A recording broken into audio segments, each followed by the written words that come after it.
Ok, ahora sí.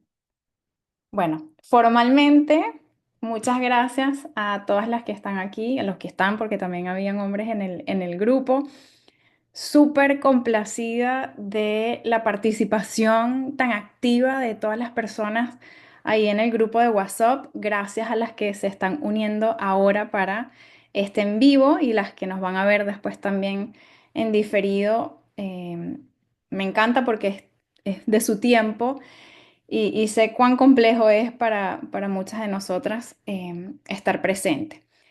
Pero bueno, antes de comenzar, yo les había mencionado en el grupo sobre una membresía que tengo de YouTube y quiero explicárselas aquí rapidito porque hoy es literal el lanzamiento.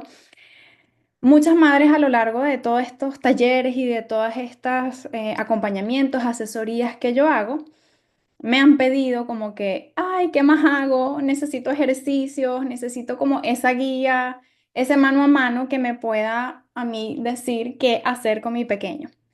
Es por eso que decidí crear esta membresía en YouTube en la cual tengo retos semanales, por ejemplo, de motricidad fina, de motricidad gruesa, de todo lo que es la parte sensorial, de la parte social. Y yo les estoy dando ahí videos con ejemplos de ejercicios para que puedan hacer diarios. No solo con eso, hay una guía que les acompaña con toda esta parte visual de los ejercicios para que puedan entender el por qué, cuáles son los beneficios para el niño, cómo hacerlo.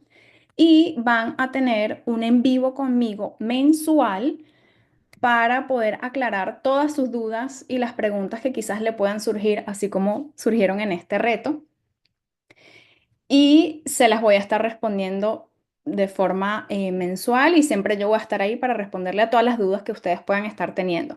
Esta membresía es más accesible que una asesoría conmigo. Sé que muchas personas en Latinoamérica pues es complejo. Tiene un costo en Estados Unidos y en Europa de 4,99 y en los otros países depende de YouTube de colocar el precio, pero no va a ser mayor a 4,99. Para las que estén interesadas, hoy por ser el lanzamiento, a las 10 primeras personas que se registren van a tener un en vivo grupal conmigo de 1 hora y les voy a dejar el link, tanto Vero o Beta les dejan por aquí el link para que puedan ver de qué trata, sin ningún compromiso. Eh, Husmen por ahí para ver todos los detalles. Así que bueno, ya con ese anuncio vamos a pasar al tema de las preguntas. Quiero antes que me escriban por aquí por el chat, ¿cómo les pareció el reto? ¿Qué tal se sintieron? ¿Sienten que tienen más preguntas, más dudas que antes? ¿Les abrió los ojos un poquito? Háblenme, que en el WhatsApp yo estaba como que hablando sola y me sentía, A ver, las leo por acá. Cuéntenme cómo les fue en el reto. Gracias por tu tiempo. Sí, este video va a quedar grabado y después yo se los voy a pasar. Me encantó, me ayudó a entender muchas cosas. Me gustó mucho, pude identificar muchas actitudes con el checklist. Ok, qué chévere, qué bueno. Yo sé que es un tema muy complejo. Por aquí dice súper completa la información, di muchos tips. Excelente el reto, es muy clarificador. Genial la información. Tan bello, muchas gracias. Verá que yo quedé súper complacida. Este tema de integración sensorial es muy complejo y sé que, nada, en 5 días pues aprender todo esto no está sencillo. Em, pero ahí vamos, poco a poco yo creo que es un aprendizaje que toma su tiempo y seguir yo trabajando en esto, voy a seguir haciendo más retos para que podamos seguir, continuar en este camino que, como dije anteriormente, pues lleva su tiempo reconocer, aprender, trabajarlo con sus hijos. Por aquí Claudia dice, me encantó, es un trabajo de todos los días, exacto, y por eso saqué lo de YouTube, porque esto es diario. Ok, entonces, las preguntas que estuvieron buenísimas, me escribían tanto por el WhatsApp en privado como por Instagram, como por el form que me dejaron en Google y agradezco muchísimo la participación de todas. Las dividí por sección porque habían muchas que el tópico era similar y se repetían y pues obviamente como nada más tengo 1 hora, Traté como de agruparlas, ¿ok? Entonces, hubo muchísimas preguntas sobre la parte del lenguaje. Yo quiero aclarar aquí que yo no soy terapeuta de lenguaje, pero sí puedo hablar como de la parte de la relación entre el trastorno del procesamiento sensorial y el lenguaje, porque muchas preguntas venían de eso. Mi hijo no habla por el trastorno del procesamiento sensorial o es otra cosa, o en temas de apraxia, que asumo que fue alguna terapista de lenguaje. Y pues sí hay una correlación entre el retraso en el lenguaje, ¿ok? Y el trastorno del procesamiento sensorial. No significa que el trastorno del procesamiento sensorial cause retraso en el habla, ¿ok? No hay todavía data científica que pueda certificar eso, pero sí existe una correlación entre retraso en el habla y la parte del trastorno sensorial. ¿Por qué? Muchos niños, por ejemplo, tienen dificultades discriminando la información auditiva. Yo no sé si ustedes se acuerdan, no me acuerdo, creo que fue en la primera clase. El trastorno del procesamiento sensorial se subdivide en tres categorías y una de esas categorías es discriminar. Y ustedes se estarán preguntando todavía, porque eso es complejo, ¿qué es discriminar? Es entender, ¿ok?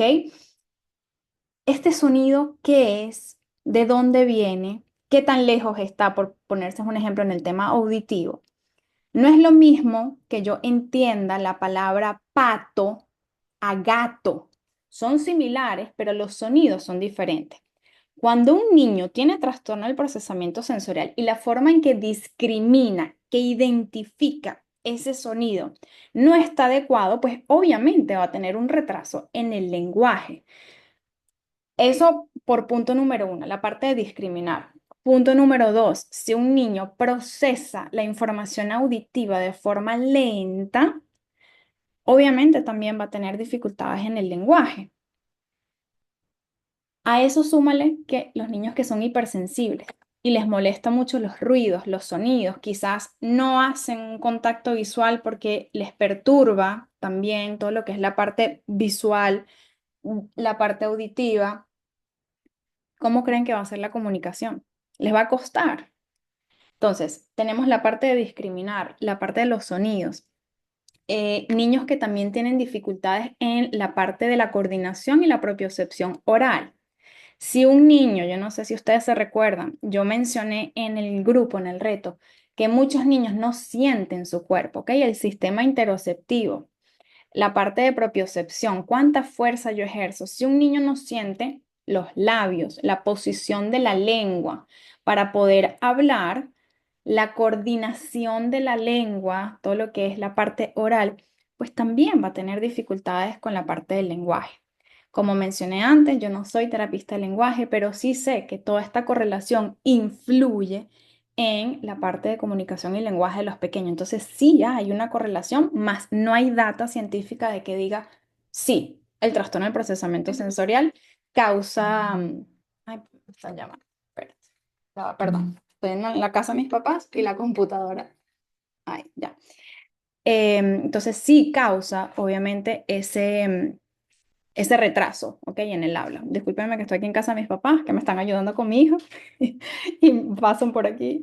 Em, entonces sí existe esa correlación, ¿ok? Más sin embargo, no es la causa de esto, ¿ok? Vamos a hacer la pregunta 2. Si quieren me van aquí, por aquí Diana dice, y si es todo lo contrario, habla demasiado.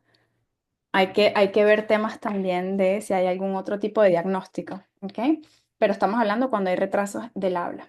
¿Cómo entender que un niño sea hiposensible e hipersensible a la vez? Creo que esto es algo que me preguntaron en el Instagram también y quiero decirles que hay muchísimas formas en que un niño tenga diferentes subcategorías del trastorno del procesamiento sensorial. Entonces, un niño sí puede ser hipersensible en la parte auditiva y a su misma vez también, no sé, hiposensible en la parte táctil y quiera estar tocando continuamente, pero le molestan los sonidos. Hay muchísimas versiones, por eso esto es algo tan complejo, ¿Cómo te lo explicas? No hay explicación para esto. Es simplemente el niño tiene estas categorías y en base a esto es lo que nosotros tenemos que trabajar. Si el niño es hipersensible en la parte auditiva, pues entonces yo tengo que acomodar ciertas cosas, tener ciertas herramientas para esa hipersensibilidad auditiva. Si el niño es hiposensible táctilmente hablando, entonces, pues bueno, tengo que proveerle estímulos táctiles para que merme un poco, para que cese esa necesidad de querer estar tocando, ¿ok? No sé si me hice entender con eso. Hay muchas, o sea, tú puedes tener hipersensibilidad en un sistema, hiposensibilidad, porque es que son muchos, los sistemas son 8. Entonces, hay muchas combinaciones con todo esto y aparte, tú puedes tener dificultades discriminando los sonidos, ¿ok? Y también en la parte de modulación, hipersensibilidad, también auditiva. Entonces, hay muchas combinaciones con esos tres subcategorías del trastorno del procesamiento sensorial, ¿ok? La pregunta 3: ¿el trastorno del procesamiento sensorial puede llegar a integrarse o solo se aprende a convivir con él? Esto es algo que no se va, ¿ok? Así como el autismo, así como el trastorno del déficit de atención y hiperactividad, es algo en lo que la persona tiene que aprender a convivir con ello. ¿Qué pasa? Porque me ha pasado. Tengo niños en sesión que de pronto eran súper, súper, súper sensibles a el tacto, ¿ok? No me dejaban ni siquiera que, o sea, con presión aún. ¿Qué pasa? Que a medida que tú los vas estimulando, no es que se les fue esa hipersensibilidad, es que ayudaste a ese sistema a mantenerse regulado y a darle esa sensación que no fuera, en este caso, de un niño que es hipersensible, que no fuera tan agresivo para él o para ella, ¿ok? Pero eso no se va. Entonces, es aprender a través de la estimulación, a través de estos ejercicios, a que el niño no le sea tan difícil esa sensación y poco a poco se van como acoplando, ¿ok? Pero no es que se le va. Entonces, ¿por qué mejoran? Porque tú se los estás trabajando, ¿ok? En base a toda esta parte que yo les mencioné de las dietas sensoriales, de los ejercicios, de las actividades, ¿ok? A ver, ¿qué hacer si el niño no expresa cuando tiene hambre o sueño? Esto tiene que ver mucho con el sistema interoceptivo. Acuérdense que el sistema interoceptivo es todo lo que nos da las sensaciones. Me pasa que tengo muchos niños, sobre todo niños dentro del trastorno del espectro autista, que comen y comen y comen y comen y comen y comen porque no sienten saciedad. Entonces, ¿qué hay que trabajar? Sistema propioceptivo. ¿Qué es el sistema propioceptivo? Es el sistema de la fuerza. ¿Por qué? Porque ese sistema nos ayuda a sentir nuestro cuerpo, ¿ok? Entonces, si un niño no tiene sensaciones, ¿ok? No siento, hay que darle a ese cuerpo la sensación. En este caso, les voy a poner ejemplos, ¿ok? Sistema propioceptivo, ¿cómo puedo activarlo? Masajes fuertes, compresión a los ligamentos, tracción de los dedos, saltar, empujarlos sobre una pelota o una almohada, jalar, chocar contra cosas. Cuando yo hablo chocar, que lo mencioné en el PDF, es, por ejemplo, estás saltando y choca tu cuerpo contra un cojín o choca tu cuerpo contra una pared, ¿ok? Los push-ups en la pared, caminar como animales, rodar en el piso, a pesar de que estás estimulando el sistema vestibular, también estás haciendo y estimulando el sistema propioceptivo, ¿ok? Entonces, ¿cómo poder ayudar a estos niños? Estimulando el sistema propioceptivo, ¿ok? Para que tú le puedas empezar a dar a ese cuerpo noción de que, sí, tengo un cuerpo, sí, tengo una mano, sí, tengo un pie. Y también puedes utilizar la parte verbal. Cuando tú los estás tocando, si les vas a poner los zapatos, por ponerte un ejemplo, cuando son pequeños, tú los vas a tocar el pie y le vas a decir, dame el pie. Entonces, que la parte verbal vaya acorde a la parte del cuerpo que estás tocando, ¿ok? O que están haciendo. ¡Wow! Bateaste la pelota con las manos muy bien. Entonces, menciona la parte verbal con la parte del cuerpo que se está tocando o que el niño está activando, ¿ok? A ver. Por aquí la pregunta número 5. ¿Cómo trabajar la búsqueda sensorial de llevarse todo a la boca? Ok, esa necesidad hay que primero descartar si hay algún tipo como de ansiedad, ¿ok? Si hay algún tipo de sobreestimulación. Pasa mucho que los niños cuando están dentro del jardín es cuando más se ve, porque para un niño como que poder mantener su cuerpo en toda esa cantidad de estímulos le cuesta, ¿ok? Es como estar como en una selva con demasiados animales, sabes que te van a comer, sabes que cómo sobrevives de ahí. Entonces empieza como esa parte de esa ansiedad. El sistema nervioso siempre está en modo alerta, que eso lo expliqué en uno de los primeros videos, siempre está como en modo, "Ah, me van a venir a atacar. Estoy en modo sobrevivencia". Entonces hay que tratar de modificar lo más que uno pueda el medio ambiente, ¿ok? Darle a ese cuerpo pequeños breaks, pequeños como descansos para que esa ansiedad de que quizás esto es demasiado para mí y entonces mi cuerpo no puede, que merme. Si nosotros controlando el medio ambiente todavía eso sigue, ¿ok? Mi recomendación es mucho sistema propioceptivo en la parte oral. Pueden hacerle tanto masajes en los cachetes, venden un cepillo, no sé, dependiendo del país ustedes donde estén, acá en Estados Unidos se llama Z, ¿ok? De la letra Z, Vibe, se los voy a escribir aquí en el chat, Z, Vibe, que eso lo utilizan mucho las terapistas de lenguaje para que esa vibración, si toleran, si no lo toleran, no vamos a poner nada dentro de la boca del niño, los pueda ayudar a estimular ese sistema propioceptivo. Pueden soplar burbujas, pueden, ¿cómo se dice?, tomar o yogur líquido o el agua, lo que sea que tomen con un pitillo, un popote, no sé cómo le digan en su país, para trabajar todo lo que es la parte oral. Los masticables, los chewy tubes, eso es como que buena suerte tratando de encontrar uno que a tu hijo le guste, le acomode. Es que compré este y no le gustó. Compré el más gruesito y era como que muy duro. Venden unos también que son como unos collares en espiral. Tratar de encontrar si algo de esos le beneficia. Por aquí en el chat habían niños más grandes, tenían niños de 19 años. Para esos casos, masticar chicle, cosas crujientes que puedan darle esa sensación de fuerza a la parte oral. ¿Ok? Ahorita las leo aquí en el chat para no perderme, una vez que ya termine las preguntas. Ok, ya. Ok. ¿Cómo manejar conductas explosivas o agresivas? Golpea sin razón. Esto es súper común, a pesar de que para uno como mamá o como docente o como terapista, uno siente que es lo único que le pasa es a uno. Em, Hay que trabajar mucho el entender. Yo no sé si se los expliqué ahí en el reto. Tener mucha conciencia del cuerpo del niño, ¿ok? Porque el cuerpo del niño nos habla sin nosotros realmente conocer al pequeño.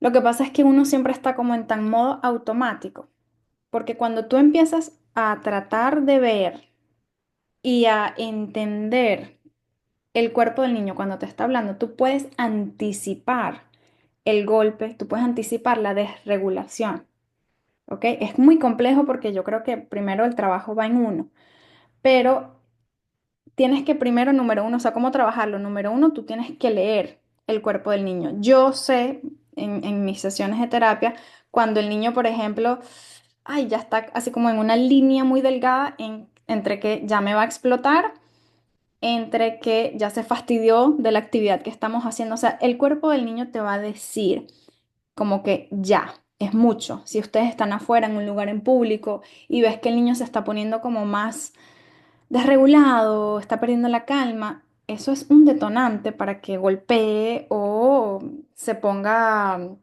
empujar o tenga estos detonantes, porque recuérdense que el sistema nervioso está siempre en modo alerta y la única forma en que nosotros trabajamos es o ataco o huyo o me congelo. Entonces, por ahí dicen, golpea sin razón. No, no es que golpea sin razón, es que En ese momento para ti no hay una razón lógica, pero hubo sensaciones desde la mañanita que fueron llenando a ese niño, lo fueron llenando, lo fueron llenando, lo fueron llenando, y ese te amo, mi amor. Y tú dices, pero ¿cómo es posible? No fue eso. No es golpea sin razón. Hay razón. El niño no se levanta en la mañana, ay, hoy voy a golpear sin razón. No. Siempre hay detrás de una conducta un mensaje, una forma de comunicar de que hay algo en mi sistema o en mi medio ambiente que no va acorde. Entonces, por eso es muy importante que ustedes tengan esa conciencia, revisen qué puede detonarlos, esos patrones, si es siempre a la misma hora o si es siempre cuando van a un parque o qué hay, ¿ok? Porque esos patrones repetitivos nos dicen muchas cosas, nos dan data.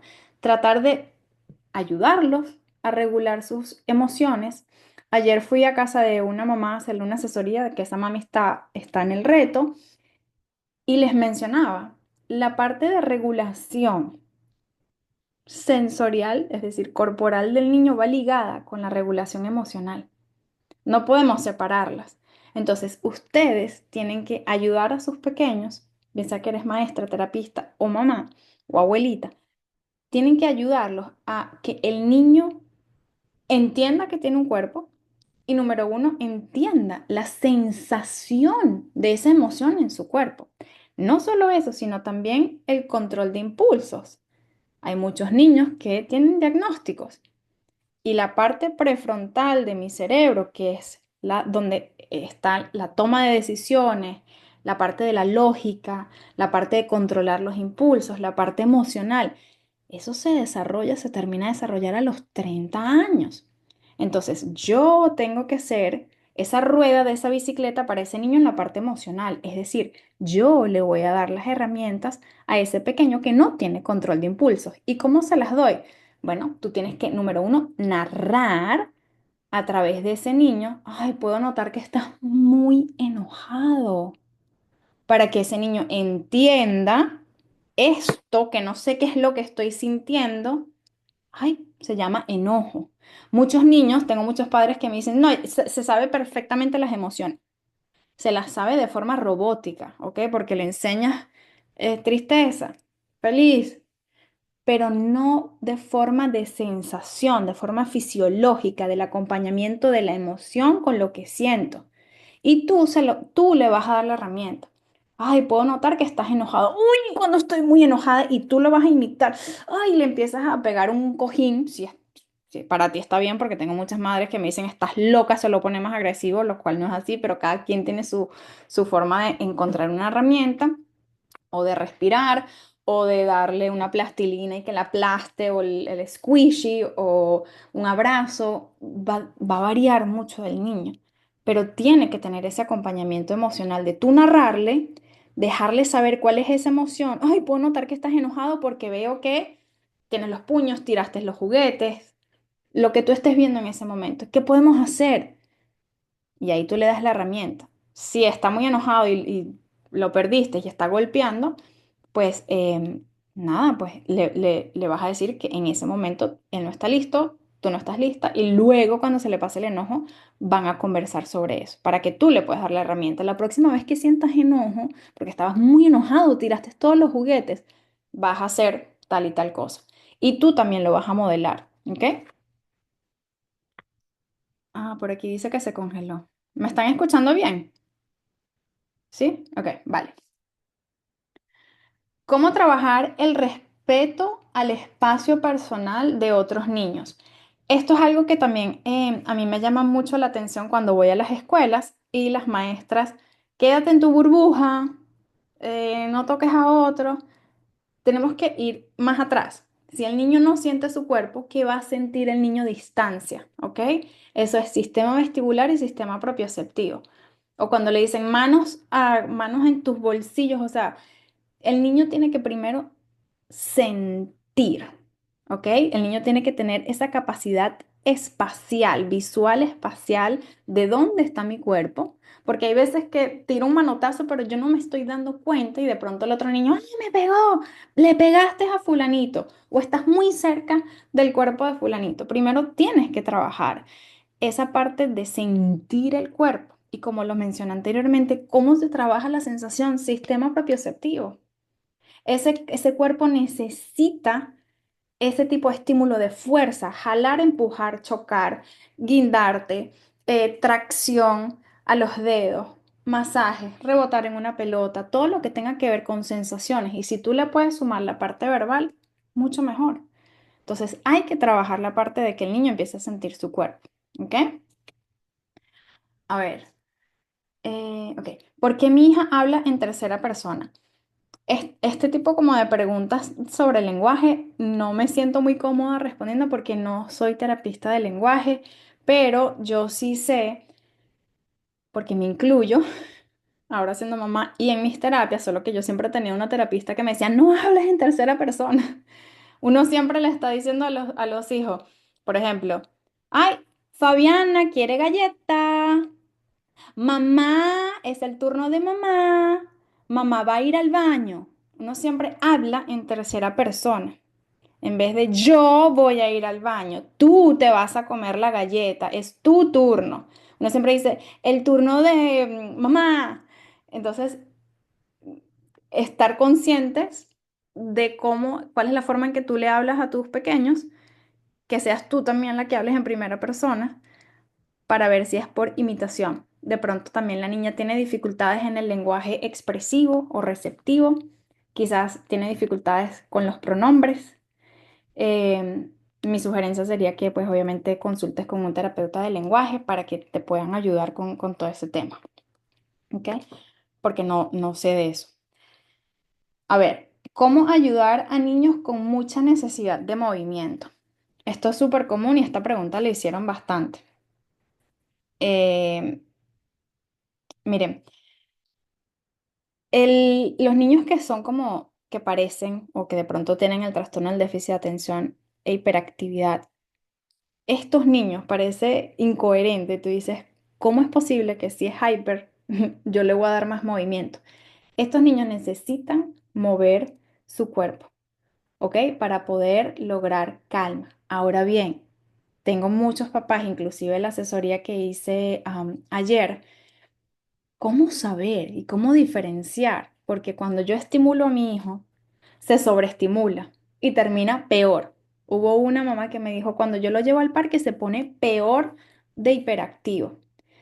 A esos sistemas, ¿ok? Cuando te pasa eso, tú tienes que bajar al niño y tú tienes que eso, leer muy bien dónde está esa línea de que ya fue mucho estímulo, ¿ok? El mismo cuerpo del niño te lo va a ir dejando saber. Quizás al principio tú no vas a entender mucho, pero cuando tú dices, uy, ya, esto es caótico, te pasaste como de la estimulación, ¿ok? De las actividades que hicieron. ¿Qué sugiero yo? A este tipo de niños que buscan mucho movimiento, pero que quizás se desregulan muy fácilmente, o sea, como que pasan de 0 a 100 en un microsegundo, actividades propioceptivas de forma pasiva, ya les voy a explicar, es mejor que de forma activa. ¿Por qué? Y déjenme que les digo cuál es la diferencia. Cuando tú trabajas la propiocepción pasiva, es decir, un masaje, rodarle una pelota mientras el niño está acostado, aplastarle una almohada, darle presión en la cabeza, esto no involucra movimiento, ¿verdad? Pero yo sí estoy estimulando el sistema propioceptivo. Por eso es pasivo, porque el niño no está en movimiento, pero yo estoy estimulando ese sistema. Cuando nosotros tenemos sistema propioceptivo activo, por ejemplo, rebotar en una pelota, saltar, hacer los monkey bars, saltar en una cuerda, caminar como animales, ¿qué está haciendo el cuerpo? El cuerpo está activo, se está moviendo. Y no solamente estoy activando el sistema propioceptivo, sino que estoy activando el sistema vestibular. Y el sistema vestibular alerta. al niño dependiendo de cómo tú lo hagas, ¿ok? En la gran mayoría de los niños, si tú como que te pasaste, como que, ups, ya, se me fue, el niño se desregula con ese sistema vestibular. Aquí les voy a dejar este dato, no sé si lo mencioné en el reto porque mi memoria es corta, pero el sistema vestibular, es decir, el de movimiento, por ejemplo, lo monté en un columpio, dio vueltas, está caminando y parando, o está caminando, está trotando, estoy con la cabeza invertida. Todo esto tiene un impacto fuerte en la regulación de un niño. ¿Qué es lo que primero ustedes hacían cuando dormían a sus hijos? ¿Cómo los trataban de dormir cuando o tenían cólicos o cuando tenían sueño? Uno de instinto, no sé cómo se dice en español, instintivamente, no sé cómo se dice, uno los mece y ese mecer es lineal, arriba, abajo, arriba, abajo, ¿verdad? Y a veces uno un poquito de, como de jamaqueado, como dicen así en Venezuela, que ahí estás activando el sistema propioceptivo. El vestibular lineal calma. ¿Cuántos muchos de ustedes han visto o les ha sucedido con sus hijos que montan un niño en el columpio y se quedan dormidos cuando el estímulo es lineal? O si estás en una mecedora y la mecedora y se quedan dormidos. El estímulo vestibular lineal calma. Ahora, si yo doy vueltas, es otra historia. Si yo invierto mi cabeza, es decir, cuando la cabeza está al revés, es otra historia. Eso va a alertar. Entonces, por eso yo en el grupo les decía en el reto, el tipo de estímulo que ustedes le provean al pequeño va a tener un impacto en la regulación del pequeño. Entonces, si estos niños buscan movimiento, yo voy a tratar de, obviamente yo necesito estimularlos con movimiento, pero el tipo de estímulo, voy a hacer trabajo propioceptivo quizás un poco más pasivo, voy a hacer sistema vestibular más lineal que rotatorio o de invertir cabeza o de corre, corre, corre, frena. Y después de que yo estimulo a este niño, que quedó eso así como que, yo tengo que hacer actividades como yo le digo, actividades de piso. ¿Qué son actividades de piso? Actividades que lo vayan a calmar, bien sea tú terminas con una respiración, pero la respiración tiene que ser que el niño se acueste en el piso, porque no sabemos muy bien respirar y activar bien, de ver que la barriga sube y baja, no respirar con el pecho, sino realmente con la parte del diafragma. Entonces, o jugar con plastilinas, actividades que tú sepas que lo van a relajar. Yo siempre digo que la activación de un niño con todas estas dietas sensoriales y estas actividades es como una ola del mar. La ola llega a su pico y esa ola está súper grande, pero después cuando llega a la orilla, merma y se va. Pasa lo mismo con los niños. Hay que estimularlo, darte cuenta de que no lo sobreestimules y a su misma vez cuando termines tienes que calmarlos, tienes que bajarlos con o respiraciones o agua o arena o que coloree. Eso tú ves porque eso depende mucho del niño. Tienes niños que si tú después de que lo activaste le pones arena, te tira la arena por la cara o te tira el pleido por la cabeza. Entonces, esa no es la herramienta de poder bajar esa ola de tu niño. No pudiera decirle ustedes aquí a cada uno cuál es, porque eso no lo sé, eso tiene que ser muy de forma individual, pero sí les recomiendo que vean que cuando estimulen a un niño, cómo van a lograr esa baja, esa ola cuando llegue a la orilla. ¿Ok? Es muy importante y eso tiene un impacto en esa parte de que el niño, cuando terminaste la estimulación, o quede más hyper o logró calma. Muchas veces también pasa que cuando tú estimulas al niño, hay niños que necesitan intensidad y duración. ¿Qué quiero decir yo con esto? Yo tengo niños en los que yo termino, pero así, a chorros. ¿Por qué? Porque no es lo mismo. Ay, vamos a saltar en el trampolín.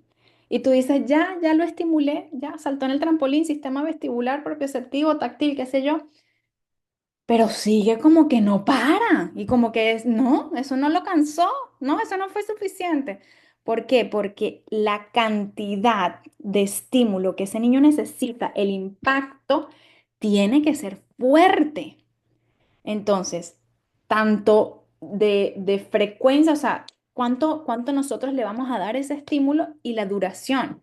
De pronto un niño salta en el trampolín, por ponerles un ejemplo, 1 minuto a intensidad moderada, ok, ya me bajé y estoy bien. ¿Cuántos niños quizás necesitan, en vez de 1 minuto, necesitan 15 de impacto fuerte? No sé si me estoy explicando. Entonces, tienen que ver cuánto impacto y cuánta estimulación propioceptiva, sobre todo lo propioceptivo, calma mucho. Por eso, si ven en el checklist, lo propioceptivo no tiene hipersensibilidad. Lo propioceptivo siempre va a calmar. Entonces, traten en la medida de lo posible de ver, estar conscientes del cuerpo de su hijo, si fue mucho, si no fue mucho, si necesita más intensidad o necesita más duración. Igual que nosotros los adultos. Yo he conocido padres que me dicen, no, si es que yo esta mañana troté 25 millas, nadé 7 y ahora sí ya me puedo ir a trabajar. Yo digo, Dios mío, yo llego a trotar 27 millas y me tienes que recoger en una camilla. Entonces, ¿cuánta intensidad, cuánto estímulo necesita esa persona? Depende de ese sistema, ¿ok? Y está en ustedes reconocer cuánto es, ¿ok? No sé si vamos bien, déjenme como que por aquí si están entendiendo, si van bien, si no, para no como que... A ver, em, sí, por aquí dicen que sí. Ok, espero que sí, súper bien. Cómo mantenerlo sentado al comer? Estas son preguntas todas que tienen que ver con esta parte de regulación. Todo muy bien, súper bien, súper. ¿Cómo mantenerlo sentado al comer? ¿Cómo hacer que deje de correr en lugares públicos? Nosotros tenemos que preparar ese cuerpo antes de la actividad. Por aquí también hacen una pregunta, ¿cómo ayudarlo a calmarse al cortarle el cabello o las uñas? ¿Cómo ayudar a los niños inquietos en la escuela? Nosotros necesitamos trabajar antes de que esa actividad ocurra. Por ejemplo, si yo sé que mi hijo va a comer, yo voy a tratar de activar ese sistema. Ok, vamos a, no sé, rebotar en la pelota alrededor de toda la casa y después vamos a bajar y después nos vamos a sentar a comer. Si es un niño que tiene trastorno del déficit de atención y hiperactividad, recuérdense que eso es parte del diagnóstico, control de impulsos, les va a costar. Entonces, pueden negociar al principio, ok, vamos a sentarnos por 3 minutos, pones el timer, si el 3 minutos sigue siendo mucho, voy a ponerlo por 1. Ok, voy a poner el timer para que tengan un visual de como que esto va a terminar, porque recuérdense que también los niños con trastorno del déficit de atención y hiperactividad tienen dificultades, que es una función ejecutiva, iniciando una actividad, manteniéndola, sosteniéndola y terminándola. Entonces, ellos tienen que tener ese visual y eso como que esto se va a terminar. Si no, para ellos es como que esto es infinito, no puedo prestar atención. Que tengan como ese landmark de que esto va a terminar con un visual de, ok, vas a comerte por 2 minutos y después te puedes parar a rebotar en la pelota. Luego te vuelvo a llamar, otros 2 minutos y así pueden irlo alargando, ¿ok? De pronto en vez de 2 minutos, ahora lo voy a poner en 4 minutos, hasta que ya el niño pues tenga más capacidad de sentarse por más tiempo sin tanta necesidad, pero tienen que preparar el cuerpo antes. Si ustedes van a ir a un restaurante, inclusive hasta el parque, tú dices, no, pero es que voy a ir al parque para que descarguen, pero muchos niños en el parque es como que se desbocan y se desregulan porque es mucho, es abierto, es mucho estímulo, entonces trata tú como de preparar ese cuerpo antes de, si ustedes llevan a sus hijos al colegio y de ahí directo al parque, ustedes saben que ese cuerpo va a estar como una Coca-Cola que no se ha abierto y la batieron, que apenas hagan eso va a salir ese gas disparado. Entonces tienen que ustedes tener conciencia de cómo es el cuerpo de sus hijos, en dónde estaban antes para la actividad que vayan a hacer. Llámese, si le van a cortar el cabello, las uñas, tienen que preparar ese cuerpo. Mucha actividad propioceptiva. Desensibilicen el área con actividad propioceptiva. Vamos a caminar como animales, tocarle mucho la cabeza, porque no es lo mismo. Y siéntanlo ustedes mismos en su cuerpo. No es lo mismo que yo ahorita esté hablando con ustedes y pase de pronto mi papá y me toque así la cabeza. Va a ser como, ¿sabes? Que, y es reactivo, el sistema nervioso, es para yo protegerme. ¿Sabes? Voy a reaccionar de que, ¿qué es esto? Pero si de pronto yo me hace presión en la cabeza y después me toca el pelo de forma suave, yo como que ya sentí, ya me despertaste esto, ya todo lo tocaste, mi sensación va a ser diferente, ¿ok? Entonces, anticipen con sistema propioceptivo para cortar las uñas, tóquenle mucho los dedos, háblenle también de lo que va a pasar, de que va a funcionar mágicamente. No, estamos hablando que cuando niños sensoriales, y en esto meto a mi hija porque mi hija es muy sensorial, aún yo siendo terapista, cuesta mucho, ¿ok? Y esto no es que, ay, hice esto porque eso es lo que uno quiere, hice esto y ya pasó. No, esto toma tiempo. Estamos hablando de la parte neurológica. Esto es un sistema que requiere mucho trabajo y que de poco a poco eso se va a ir construyendo, pero tienen que hacer, ¿ok? Desensibilicen el área, mucho sistema propioceptivo, ¿ok? ¿Cómo vamos? Ay, Dios mío, 12:42, ok. Ok, una de las preguntas, esta me gustó. ¿Qué hacer para no perder la paciencia tan rápido? No sé si se refería al niño o a la mamá, pero vamos a utilizar ambos casos. Con el tema de la paciencia, algo que yo utilizo mucho es un termómetro de las emociones. O sea, es como que reconocer que el niño entienda por sensación y también por tener ese visual en dónde está su cuerpo. Tipo, ok, ya siento que voy a explotar o siento que me estoy frustrando. Y tú tienes que narrarle porque tú eres ese espejo, ¿ok? Es decir, ay, puedo notar que te estás frustrando. Yo tengo muchos niños que pierden la paciencia muy rápido en un juego, por ponerles un ejemplo, y entonces yo les tengo que dejar saber, mira, puedo notar que tu cuerpo se está yendo. Puedo notar tal cosa, o sea, yo narro a través del cuerpo de ellos. Ayer en la asesoría que hice con la mami, uno de los niños, porque son morochos, twins, se fue. Y la mamá lo estaba llamando, ven, no, no lo llames. Él se tiene que dar cuenta que su cuerpo no está aquí presente. Entonces, ¿cómo lo vamos a hacer? Yo voy a narrar a través del niño. Ay, no, puedo notar que fulanito de tal no está aquí. ¿Dónde estará su cuerpo? ¿Será que su cuerpo... Ay, ¿dónde está? No, no es lo mismo. Yo hacerle entender a ese cuerpo, hacerle entender a ese niño que él no está aquí. Versus que, ven y siéntate, ven, siéntate aquí. Yo no le estoy dando esa capacidad de que piense y de que diga, es verdad, mi cuerpo se fue, no está. ¿Ok? Y yo tengo que entender que a lo mejor fue mucho para el niño y está buscando un break, pero yo cuando él esté listo, ¿ok? Regresa, pero necesito que tú te des cuenta dónde estás. ¿Ok? Que los hagamos pensar. Y si esto era para un adulto, ¿cómo no, para no hacerla, para perder la paciencia tan rápido? Eh, cada persona tiene su herramienta. A mí me funciona cantar. Cuando yo estoy perdiendo la paciencia, yo empiezo a cantar The Wheels on the... Si obviamente el niño está desregulado, lo hago muy bajito. The Wheels on the bus. Porque mi mente se me va, ya no estoy tanto como en el, sino me voy a la canción, al ritmo. Todo lo que tenga ritmo para mí y para el niño también ayuda a calmar. Anoten esto, que esto es súper importante. Hay el metrónomo de 60 beats per minute. Ayuda mucho. Eso es como una campana que suena pup, pup, pup, pup, pup. Y ese mismo ritmo ayuda también como a crear calma y regulación. A ver, ya casi vamos a terminar. Ok. ¿Cuándo dejar de acompañar en las rutinas? Esto me pareció súper chévere esa pregunta.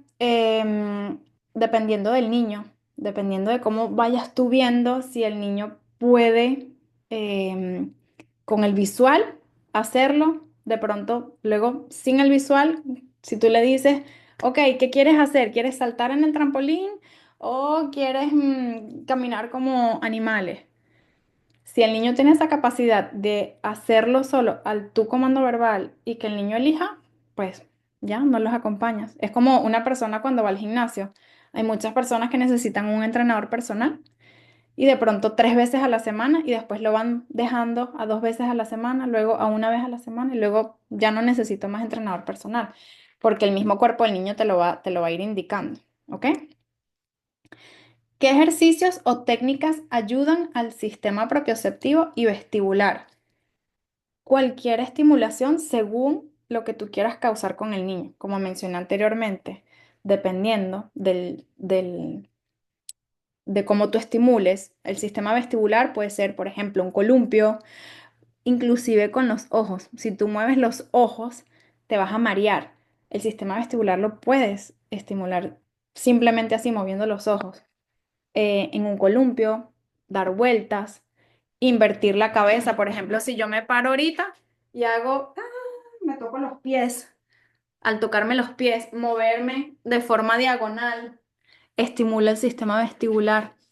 Em, Caminar, correr, andar y parar, la bicicleta, el scooter, andar en un carro.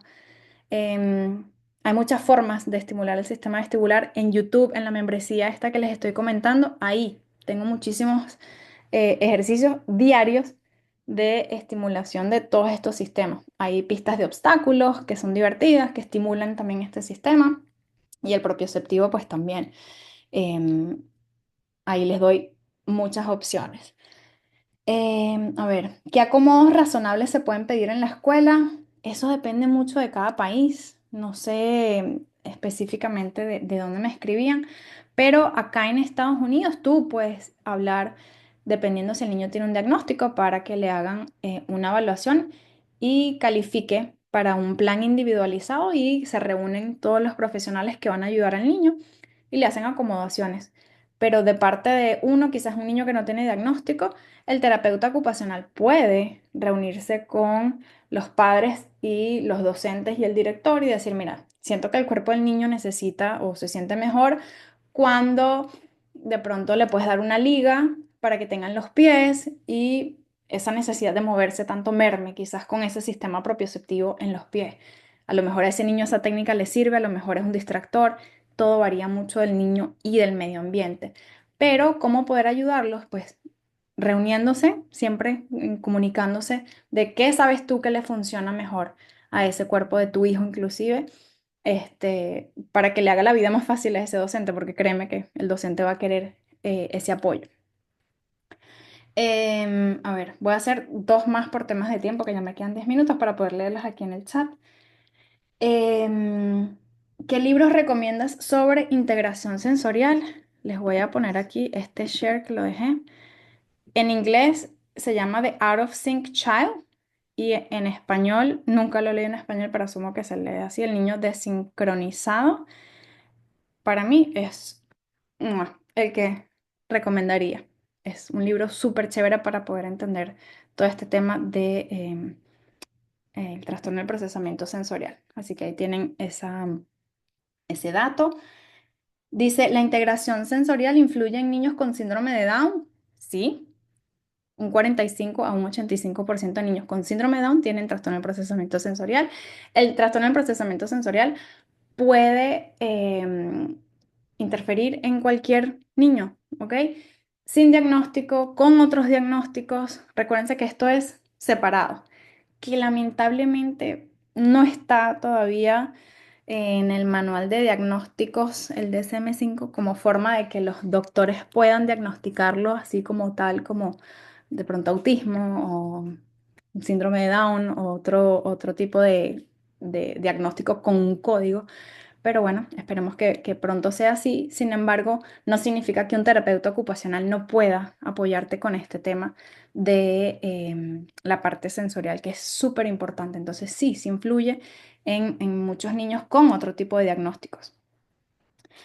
Y la última pregunta, cambios en la alimentación, gluten, omega 3 probióticos pueden ayudar. Miren, yo en ese tema siempre refiero a que vayan en donde un nutricionista. Hoy en día he escuchado muchas cosas locas con el tema de el autismo o el trastorno del déficit de atención, no sé, que si el cloruro de magnesio o lo que sea que quitan y mágicamente, eh, tengo mi tema muy personal con todo eso. Yo sí creo que todo lo que venga de fuentes naturales que el cuerpo necesite va a ayudar. O sea, probióticos para mí obviamente van a ayudar. Omega 3 que para mí tú lo puedes sacar de los alimentos, obvio que va a ayudar. Una alimentación balanceada, para nadie es un secreto ya en el 2025 que pues obviamente va a ayudar en temas de conducta, en temas de niños, sobre todo con autismo en específico y trastorno del déficit de atención y hiperactividad. O sea, pero siempre de la mano de un médico especialista en eso, que los pueda guiar en todo ese proceso, ¿no? O sea, no, ay, como salió Fabiana hablando de este probiótico, me lo voy a comprar. No, siempre pues obviamente de la mano de un profesional, porque para mí eh, tiene como que sus efectos secundarios en el niño. A ver, bueno, déjenme ver qué veo por acá. Bueno, hoy le colocan la risperidona a mi hijo para empezar con dosis muy bajas. ¿Te parece que puede ayudar en la rehabilitación en la perspectiva? Ah, ok, este tema está chévere. Yo saqué hace poquito un video en YouTube sobre el tema de la medicación. Es un tema muy personal que siempre me lo preguntan, como que qué harías tú con el tema de la medicación. Depende de muchas familias, pero siempre digo, si lo han intentado todo, una nutrición, terapias, deportes, ya, o sea, ya no sabes qué más hacer y nada parece funcionarte. Mi perspectiva, y esa es mi opinión personal, yo sí probaría bajo, obviamente, el médico, lo que sugiera el neurólogo, el tema de medicamento. Bueno, son las 2:53. Para las personas que entraron tarde, que quizás se perdieron el tema, hoy estoy lanzando una membresía de YouTube en el cual tengo retos de todos los hitos del desarrollo, menos el lenguaje, que no es mi área, en el cual doy ejercicios diarios con videos que pueden hacer con sus hijos en su casa, que no les va a tomar ni 10 minutos, para que puedan tener como ese acompañamiento diario con sus pequeños, que eso es lo que más me piden. ¿Y qué hago hoy? ¿Qué hago mañana? ¿Qué actividad puedo hacer? Como que esas ideas que no le vienen a la cabeza, pues allí lo van a tener. El enlace está en el chat, se los voy a dejar en el grupo de WhatsApp, que lo voy a cerrar mañana. Em, Pueden ver el enlace, de qué trata, entren allí, curiosen, cualquier duda, pregunta me pueden dejar saber en mensajes directos o de Instagram o en el WhatsApp y con muchísimo gusto se las respondo. Cualquier pregunta extra que tengan, yo voy a seguir tratando de lanzar retos, eh, tratar de vez en cuando para poder todas estas preguntas con otros, quizás con otros temas, con otros tópicos que ustedes puedan estar interesados para poder seguir educándonos em, en todo este tema de la crianza de nuestros hijos, con nuestros pacientes, con nuestros alumnos, que es complejo, muy complejo, pero como dije, complejamente hermoso. Quiero darle las gracias infinitas, en verdad, a todas las personas que se conectaron hoy, a las que estuvieron en el reto, a las que van a ver esto más tarde. Estoy súper complacida con su participación, con querer aprender, porque para mí yo no sé nada. Yo lo poquito que he aprendido es algo que yo lo quiero impartir, no me lo quiero quedar conmigo porque mi misión está en poder apoyar a los niños y que ustedes estén acá comprometidas con ese pedacito de ser humano que necesita que lo comprendan también. Para mí es algo maravilloso que 667 personas se hayan podido conectar en un WhatsApp para poder ayudar a ese pequeño. A mí me deja más que complacida que cualquier regalo que uno pueda tener. Así que gracias y que no solamente ustedes tampoco se queden con esa información, sigan uniéndose a estos retos, sigan pasando la voz para que no solo seamos 667 personas, sino más personas que puedan ayudar a ese niño, porque no soy yo. Para mí esto es un don que a mí me dieron que yo tengo que repartir, que yo tengo que darlo para poder apoyar a ese niño a que florezca en todas las áreas del desarrollo. Así que bueno, muchísimas gracias, que Dios los bendiga. Nos vemos en los siguientes retos, nos vemos por Instagram. Cualquier pregunta, por favor, me escriben. Si ven que no les respondí su pregunta de forma general por temas de tiempo, me pueden escribir al privado y con muchísimo gusto yo se los respondo. Que tengan lindo día, buen fin de semana, feliz Día de las Madres para todas aquellas que son mamis y bueno, Bendiciones. Nos vemos.